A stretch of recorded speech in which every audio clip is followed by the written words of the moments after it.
Hi friends, சொன்ன மாதிரியே கண்டினியூஸாக வீடியோ போடுறேன். சக்ஸஸ் தான், கண்டினியூ பண்ணணும்னு ஆசையாக இருக்குது.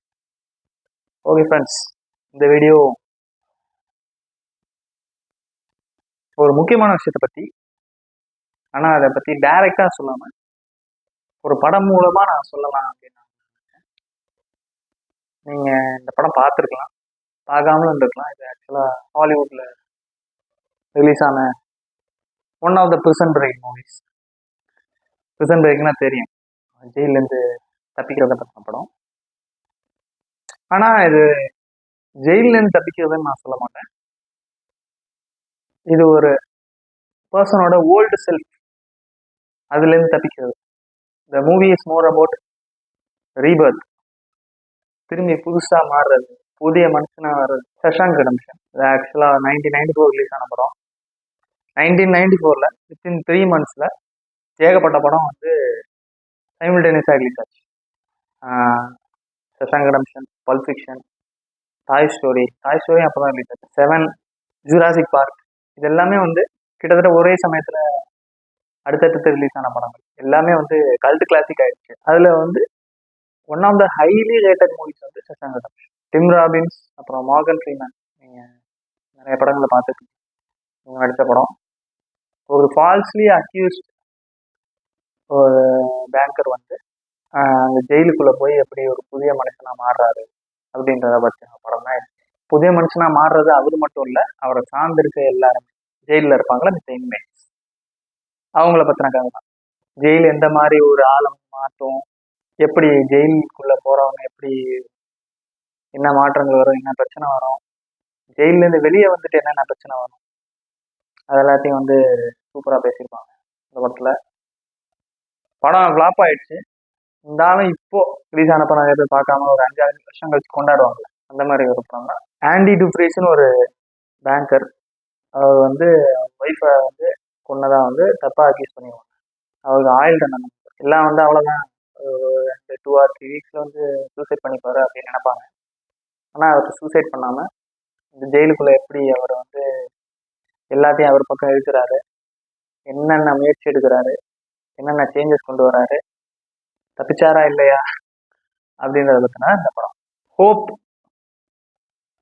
நம்பிக்கை, அதுதான் ஃப்ரெண்ட்ஸ். நம்ம கேட்பாங்கல்ல what this movie is about, இந்த படம் எதை பற்றினது அப்படின்னு கேட்டான்.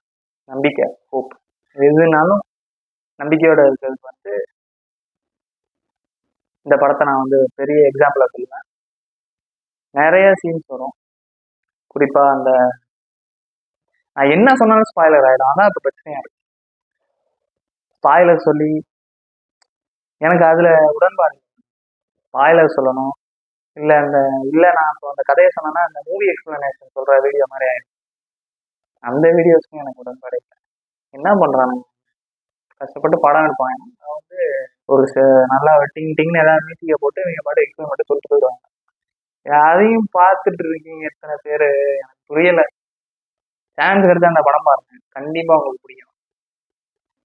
ஹோப், நம்பிக்கையோட இருந்தேன் ஒன்று. 2வது விஷயம், always talk less than necessary. மானசீக குரு ராபர்ட் கிரீன் சொன்னது இந்த படத்தில் அது ரொம்ப நிறையவே பொருந்துற மாதிரி சீன்ஸ்லாம் வரும். நம்ம அது வார்த்தைன்றது ஒன்ஸ் விட்டா அவ்வளோதான், போட்டதை அள்ள முடியாது. அது மண் இல்லை, மசாலா இல்லை. அதனால் வார்த்தைகளை நம்ம ஜாக்கிரதையாக பயன்படுத்துகிறோம். 1, வார்த்தைகளை எங்கே பயன்படுத்துகிறோம் அதை நம்ம கவனிக்க வேண்டிய விஷயம். 2, வார்த்தையை யார் கூட இருக்கும்போது நம்ம பயன்படுத்துகிறோம், அதுவும் நம்ம கவனிக்க வேண்டிய விஷயம். 3, எல்லாமே கவனிக்க வேண்டிய விஷயம். வார்த்தை கவனிக்கப்பட வேண்டிய விஷயம். படத்துலன்னு இல்லை, ஜென்ரலாகவே. இந்த லொடலுடன் பேசுறது அது மாதிரி நினச்சிக்காதீங்க.